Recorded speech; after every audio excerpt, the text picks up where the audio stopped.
kedua tim. Ada sesuatu yang lagi rame nih. Iya, apalagi lawannya physical appearance-nya besar-besar, Punya working relationship yang bagus. Lu harus kasih dia kesempatan lagi. di atas kertas lo semuanya harusnya menang. Ada bahasan yang paling ditunggu-tunggu.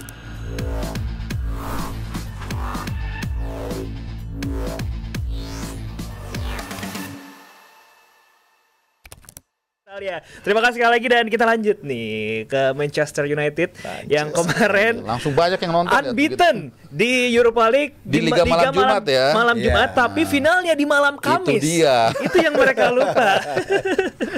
Tadi sempat dijelaskan juga di awal segmen tadi Bung Adiani soal Manchester United, tapi gimana nih ngelihat Manchester United Spurs kemarin? Udah ketawa lu. Kalau gue kan gue dibilangnya fans United. Jadi gue ngeliat ini sebagai titik paling nadir dari Manchester United mungkin dari tahun 73-74 ini. Tapi squad 73-74 itu semua udah above 32, 33 gitu kan. Jadi on the way menuju ke klub lain transisinya buruk gitu kan, dan mereka tidak tampil optimal. Tapi biasanya kalau udah mencapai titik nadir ada bounce back-nya. Ini nih gue suka nih. Iya kan? Dan nggak mungkin seburuk di musim ini. Kita nggak bicara lebih parah lagi. Degradasi musim depan. tapi tetap ada 3 tim paling jelek dan lebih jelek ketika promosi kan. Ada Burnley, potentially nanti ada mungkin Leeds. Leeds menurut gua ya itu dia serunya nanti musim mendatang adalah perebutan posisi 16-17 antara Leeds United dengan Manchester United. Klasik. Apa namanya itu? Flowers apa tuh? Iya. Itu kan ya Flowers apa lah. Jadi gua ngelihat Rose Derby. Rose Derby. Gue ngeliat ini nggak akan terjadi hal seburuk ini. Dan kalau Jim Ratcliffe bilang di interviewnya dengan Gary Neville juga, Gary Neville suka dapat banyak eksklusif, gue curiga juga. Dia bilang kan financially kita akan ada masalah, 100 million dari Europe ini nggak ada. Itu semua bohong menurut gue. Karena this is a club owned by billionaires. Nggak cuma satu keluarga bilionernya, ada Radcliffe, ada Glazers gitu kan. Dan pasti mereka punya parachute dalam keadaan seperti ini.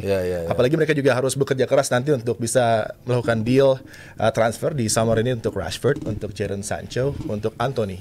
Jadi kalau dibilang there is no money buat di-spend, bohong, karena Cunha udah untungnya Cunha juga udah sign duluan sebelum final kemarin, karena kan kalau dia ngelihat keadaan itu bukan mungkin bisa dibatalin juga ya. Pikiran ya. Iya. Kemana gitu kan. Jadi gue ngelihatnya mungkin ini menjadi pembelajaran. Ruben Amorim juga kemarin dia berbicara oke lah setelah kekalahan dari Tottenham, walaupun dia nggak positif amat, tapi dia selalu realistis dan dia selalu berbicara padanya. Tapi apakah itu bagus juga untuk dirinya pribadi, gue nggak terlalu yakin juga. Tapi yang unik juga adalah antara Levy sama Postecoglou juga ini masih ada keadaan yang padahal udah menjadi juara. Akan lucu kalau misalnya Levy mengambil keputusan bahwa Ange sampai di sini dan akan. Tapi bisa jadi loh. Levy itu kan beberapa kesempatan suka aneh keputusannya kan. Dan ini bisa terjadi gitu kan. Tapi akan lucu gitu kalau misalnya Ange Postecoglou nggak menjadi manajer dari Tottenham untuk musim mendatang. Ya, haruslah ada 10 to 12 games mungkin yang diberikan kesempatan untuk Tottenham. Iya, maksudnya juga dengan Amorim. lu dapat Europa League yang nge-lead tim ini ke main di Champions League musim depan for home games, which is a lot of money, hadiah bla bla bla, turunannya ya aneh aja sih. Tapi it happens kan. Berkali-kali kita tahu lah sejarahnya si Levy ini. Harry Kane udah mau ke City 150 juta dibatalin. Bahkan waktu Harry Kane udah sampai di Munchen kalau nggak salah dia sempat mau callback lagi kan. Terus mencat Mourinho berapa hari atau minggu lah gue lupa sebelum final bla bla bla. Jadi mungkin aja. Tapi kalau bahas MU tadi ya gue menarik tuh yang Bro Adiani tadi bilang. Kalau gue bilang sih pemilik MU ini si Ratcliffe ini ingin ibaratnya ini anak orang kaya yang selama ini manja ingin disabet gitu loh.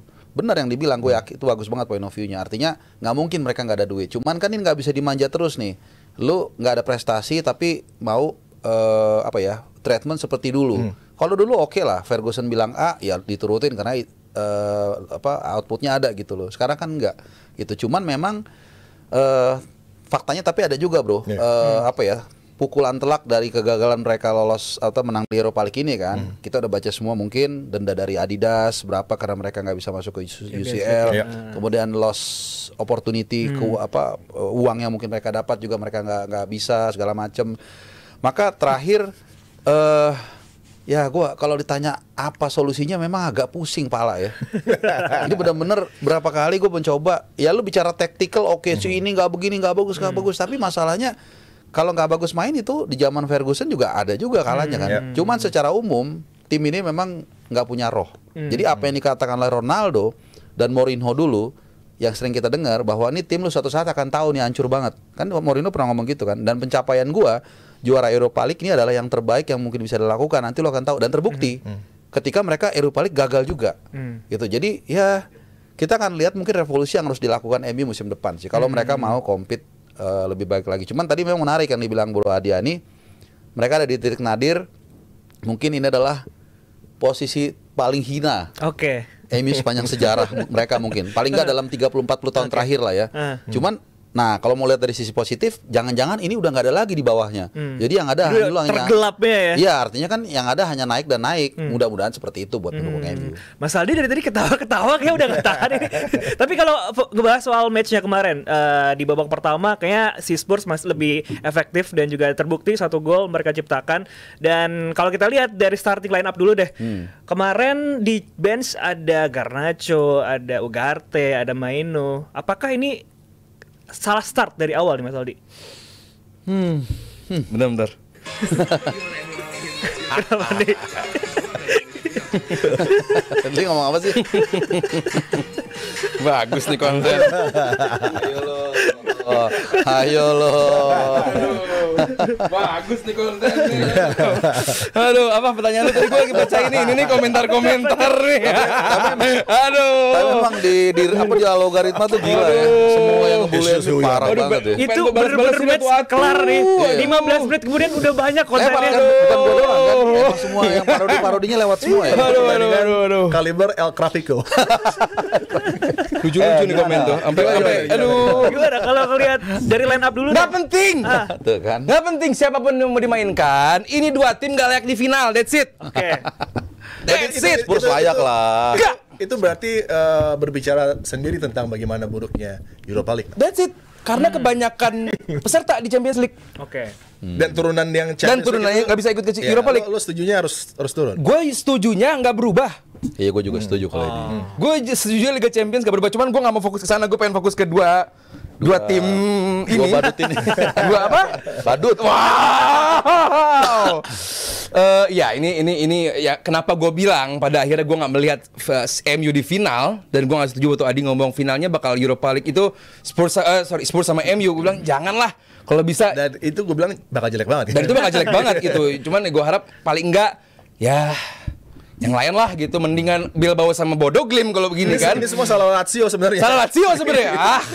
Cuman ini ya, ini buat gua final yang paling nggak enak ditonton sepanjang gua nonton bola gitu. Masih seru 2004 Portugal Yunani deh. 2004 masih 2003 Monaco sama Porto deh. Euro Champions League final. Iya. Tapi Euro 2008 ada pertandingan parah juga tuh. Ukraine lawan Swiss ya. Iya. Tapi sampai extra time. Betul, bukan final kan? Bukan. Iya makanya. Maksud gue betul.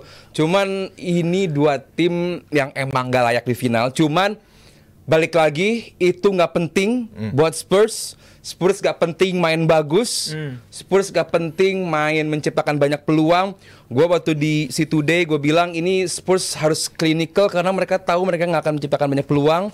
Dan tadi di awal Adi udah ngomong mereka Mas Harpa ngomong mereka mengorbankan gaya permainan mereka yang sangat amat naif. Biasanya tetap nyerang high defensive line tapi mereka pada akhirnya masukin Danso juga untuk kita 5 di belakang aja. Toh MU di final third juga bapuk gitu kan, nggak ngapa-ngapain. Ancaman terbesar MU itu Maguire. Dan itu dibuktikan berkali-kali. Iya kan? Apalagi pas lawan Lyon gitu. Ancaman terbesar MU itu di Maguire. Dan terbukti kemarin juga cepat dicoba Maguire di depan. Tapi Bruno Fernandes pemain terkonsisten bagi. Itu gue mau nanya sama lo berdua ya. Dengan startnya di double 10, tapi bukan Bruno Fernandes yang paling dia di 8, depan. Dia agak mundur ke 6 bahkan deep dan dia jadi bingung gitu kan. Terus Ange Postecoglou punya konsep bahwa ini tim nggak sebagus itu di sepertiga akhir dan mereka dan dibuktikan buktikan bahwa Rasmus Højlund one chance ada clearance dari Mickey yang luar biasa. Takraw. Itu juga mungkin roh-roh dari legenda Tottenham tuh yang ngangkat kaki dia gitu. Spektakuler Van de Ven untuk melakukan penyelamatan itu. Tapi kalau melihat dari bagaimana setup dari Ange Postecoglou, bagaimana dia juga tahu cara melukai United dan mereka keluar dari pattern biasa. Tapi kan ini udah terjadi sejak game Eintracht Frankfurt away, kemudian juga Bodo Glimt away. Ada satu hal yang beda dari penampilan Tottenham ketimbang mereka di Premier League. Jadi memang approach ini yang terukur dari Ange Postecoglou, sedangkan Ruben Amorim nggak punya jawaban terhadap keadaan yang sebenarnya bisa dirubah mungkin di mid game management dia. Paham gue. Maksudnya, tapi terukur banget juga enggak di. Golnya Spurs gimana sih? Emang apa? Kan Onana. Spurs udah Onana bisa apa dalam situasi seperti kan? Itu kan Kalau refleks yang lebih bagus bisa itu. Tapi dengan ngomong kiriman itu gampang, harusnya bisa refleks lebih bagus. Lu kalau di kiper dalam situasi secepat itu dan bola belok secepat itu nggak gampang. Nggak ada fotonya apa? ya? Lu kiper kan? Gue kiper gue. Mulu. Nah, lu jangan ngomong nyalain. Lu scapegoat. Onana lagi. Semua Onana biar gampang. Defleksi dari Luke Shaw tapi sebenarnya Onana yang salah. Iya, harus begitu semua. Ya. Lah emang biasa. Itu agak susah. Bukan susah. Gue kiper juga soalnya. Oke. Jadi itu karena itu kan kena Luke Shaw dulu kan. Kena Johnson dulu ya. Justru menurut gue itu Johnson nggak kena. On goal. Kenapa jadi disebut Brendan Johnson Jadi golnya? memang itu agak Gak cuma finalisnya, tim di VAR-nya pun nggak bisa nentuin ini gol siapa ya, emang ini final yang hancur lah. Cuman nggak penting lah buat Spurs. Intinya congrats buat ini coba masih bisa reach loh Onana. Nggak gampang loh, lu jangan nyalain Onana terus loh. Iya, oke lah, sebelum ini dia banyak melakukan kesalahan, tapi bukan berarti kalau ada salah otomatis dia juga gitu. Iya, jadi buat gua ya ini Onana nggak 100% salah Onana. Ya mungkin pemilihan Luke Shaw sebagai back tengah belum fit 100%. Gitu dan ya emang line up. Bruno gua harapkan justru bisa sedikit maju ke depan. Gue setuju dibandingkan peran dia justru fokus bertahan. Karena ya balik lagi kalau bukan dari Bruno siapa lagi yang bisa menyuplai attacking outfit gitu kan dari MU. Orang-orang ini lagi kan Maguire lagi, sempat ada satu sundulan dari Luke Shaw menit-menit akhir, untung save-nya Vicario luar biasa gitu kan. Ya emang sih secara tim kalau harus fair emang bagusan Spurs. Emang cuman Ange Postecoglou nggak bisa mengeluarkan potensi terbaik dari 11 terbaiknya dari Spurs. Kita lihat dari kiper Vicario, bagus Vicario tuh. Bagus. Van de Ven Romero, bagus. Udogi. Kalau fit menurut gue. Apa? Kalau fit. Iya, kalau fit. Karena kan mereka serem. Iya, makanya. Susah untuk Bissouma Sarr, bagus. Bissouma bagus banget. Ya kan? Son. Ini tim bagus gitu kan. Cuma satu emang tadi kurang sering jarang fit. Dan emang ya nggak bisa keluar potensinya. Kalau emang sebagus itu mereka nggak 21 kali kalah di liga. Harus gua akuin. Cuman itu jadi nggak penting. Yang penting adalah mereka di Liga Champions musim depan. Masalahnya, satu, apakah Ange akan stay? Kedua, apakah Daniel Levy mau ngeluarin duit minimal 200? Kalau ngeluarin duit mungkin ya nggak tahu 200 apa enggak ya. Tapi kan dengan potensi keuangan yang dia dapat sih harusnya dia mau nggak mau dan harusnya sih belanja lah. Harusnya dong. Karena kan dia tahu. Cuman ini Daniel Levy yang lu bilang tadi, ini Daniel Levy ya kan. Suka aneh-aneh gitu. Tapi Levy juga harus kita berikan kredit lah. Memang perjalanannya cukup aneh, cuman ada kekalahan Tottenham atas Leicester City yang terjadi di Tottenham Stadium yang harusnya mungkin dia bisa pull the plug untuk Ange Postecoglou, tapi dia bilang we have to stick with this manager sekarang. Dan itu di luar dari karakter Daniel Levy. Gue nggak tahu siapa yang bisikin gitu kan, tapi itu menjadi satu perbaikan situasi juga untuk ya, Tottenham. Kita nggak tahu ya, mudah-mudahan atau bukan mudah-mudahan sih ya, karena gue nggak ada urusan juga sama Spurs kan. Tapi maksudnya akan jadi menarik kalau kemudian dia melihat keberhasilan Spurs untuk dapat Europa League ini menjadi turning point dia untuk lebih waras lagi gitu dalam mengambil keputusan, termasuk ya soal Postecoglou kan. Kalau menurut gue sih, buat gue ya nggak ada alasan lu untuk pecat dia sih. Lu memberikan gelar Eropa pertama Spurs dalam era mungkin 30 tahun terakhir, terlepas dari memang urutan dia di bawah, ya terus lu masuk di Liga Champions musim depan, lu punya kesempatan untuk bounce back. Gue rasa kalau dia nggak aneh-aneh banget sih dia akan kasih kesempatan. Ya gue harap juga stay Ange. Ya maksudnya menarik juga lah. Gue juga harap stay Ange musim depan. Karena ya intinya Spurs masuk di Liga Champions itu doang sih. Jadi gak penting soal permainan Spursnya gitu. Karena kita tahu, karena gue pribadi tahu ini akan menjadi final yang buruk. Dan kejadian gitu, ini final yang sangat amat buruk. Even kalau MU menang pun dengan cara jelek pun nggak penting. Yang penting mereka di Liga Champions. Jadi kemarin lebih ke playoff Liga Champions ya, bukan Nah, ke final iya, ya. betul. Ini hanya wild card untuk Liga Champions gitu. Jadi Iya. permainan kayak gimana, menghibur apa tugas mereka bukan menghibur fansnya, tugas mereka mengantarkan Liga Champions ke klub mereka. Udah. Ya. Dan Spurs yang berhasil melakukan itu. Ya pasti pertandingannya lebih seru kalau gue lihat justru Twente lawan Nine kan. Untuk playoff di rumah Conference League tadi malam. Valen masih bersama kita. Mungkin kita akan bertanya tentang gimana nih perjalanan dari Tottenham, Manchester United ketemu di final. Finalnya kayak gitu. Dan ternyata kita nggak boleh juga lupa bahwa bookmakers ini memberikan apresiasi luar biasa buat Tottenham karena sebelum dimulai kompetisi Tottenham adalah favorites untuk meraih title dan itu terbukti dengan cara yang mereka perlihatkan. Dia Not the best tapi juara. Spurs masuk di First.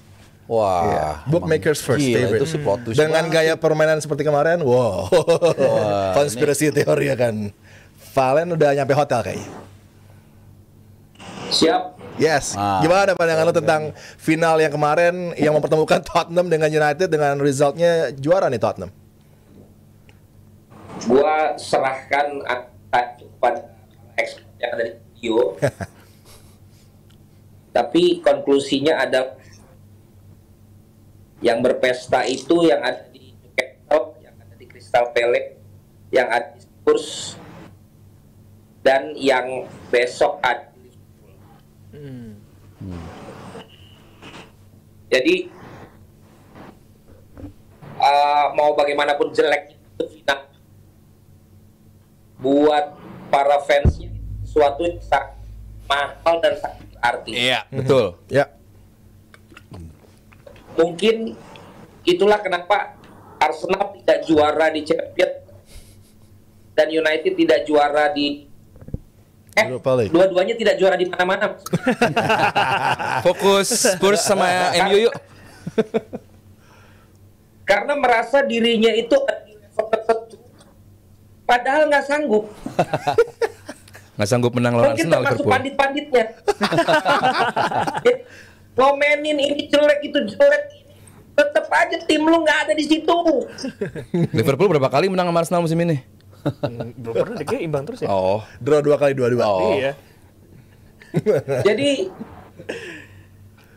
gua kesini untuk bertemu dengan teman-teman tim-tim fans bukan hanya Liverpool, tapi tempat-tempat lain yang juga jadi juara. Nah, yang dua tim yang nggak kedapetan itu memang nggak kecewa saja. Jadi dan nanti lawan Palace kan menarik kan, yang satu juara Liga, yang satu juara Premier FA Cup League. ya. FA. Dan Oke. ketemu Ya. lagi Community Shield ya nanti ya awal musim depan ya. Satu lagi Community Shield. Iya. Jadi buat Mas Harpa, Bang Aki, ya Anjing. Jadi nasihatin sama Apa-apa? maaf. Tidak perlu maaf, tidak perlu. Gua Kita malah- kita ikhlas. Liverpool juara, kita ikhlas. Tapi di sini cuaca sekitar enak. 17 sampai 20, tapi kayak Aldi kapal lah. Aldi sama Harpa kecuali di Harpa pasti hati suasana. Kagak Jadi- lah. Biasa aja kalau gue. Anginnya tetap adem. Terus hotel tempat gue menginap itu yang tadinya sekitar 1,8 Nah. karena mau acara dekat 4 Berapa kali lipat? Berapa? Jadi berapa, Bang Valen? Jadi berapa? 3 kali 3 lipat. kali lipat tuh hampir 5 Jadi juta. 5 jutaan ya berarti ya? Hampir 5 juta. Hampir 5 juta. Ya dikalkulasi aja sedikit. Karena ini nggak ada sponsor, sawerannya tolong sawerannya makan di situ. Ujung-ujungnya saweran juga. Ya, karena ini acara ini adalah dari kita untuk kita.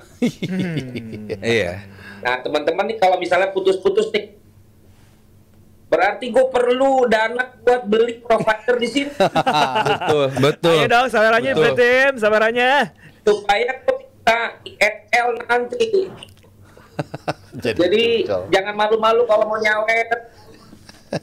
Silakan berikan yang memang kita berikan. Anjay. Kayak Jumafo. Tapi satu lagi nih Bang Valen. Kalau kemarin kan langsung di-post tuh sama Bang Valen ketika interview barengan sama Son Heung-min. Ngelihat pemain ini akhirnya dia bisa juara sama Tottenham Hotspur dan dia udah mengatakan bahwa dia legend dari Spurs. Gimana Bang? Kalau kadang-kadang itu pasti agresif.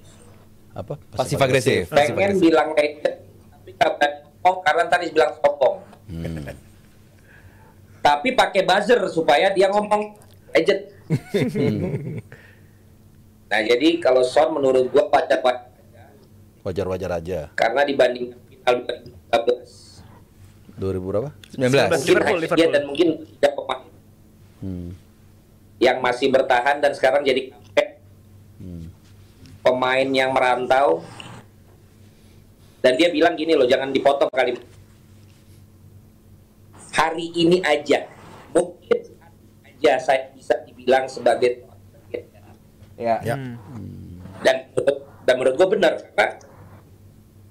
karena Harry Kane dapatnya di Bayern Munchen, Gareth Bale, Modric dapatnya di Madrid, Walker dapatnya di City, tapi Son mungkin bukan dapat di badminton, tapi dapat di sepak bola di Liga Eropa.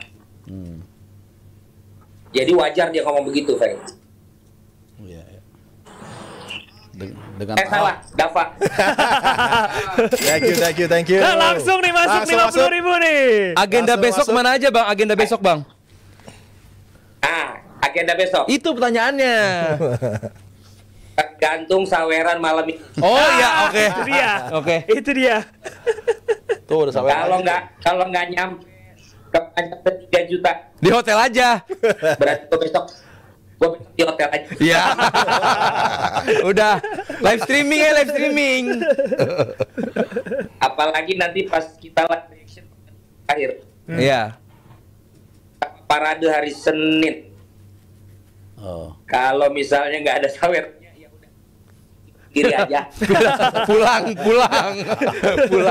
Kabarnya belum beli tiket pulang ya Bang ya? Ya itulah keadaan saya. Jadi kalau nggak disawer nggak pulang. Thank you Valen. Oke, terima Enjoy kasih, Bang Valen. Liverpool. Tapi enak ya. You'll never walk alone. Never walk alone. Iya. Tapi enak kalau Bang Valen kesana kan merayakan kemenangan kan. Kalau kawan kita yang satu lagi Mardel itu apa itu kayak pahit banget ya. Halo Jebret Tim. Ada sesuatu yang lagi rame nih. Iya, apalagi lawannya physical appearance-nya besar-besar. Punya working relationship yang bagus. Lu harus kasih dia kesempatan lagi. Di atas kertas lo semuanya harusnya menang. Ada bahasan yang paling ditunggu-tunggu.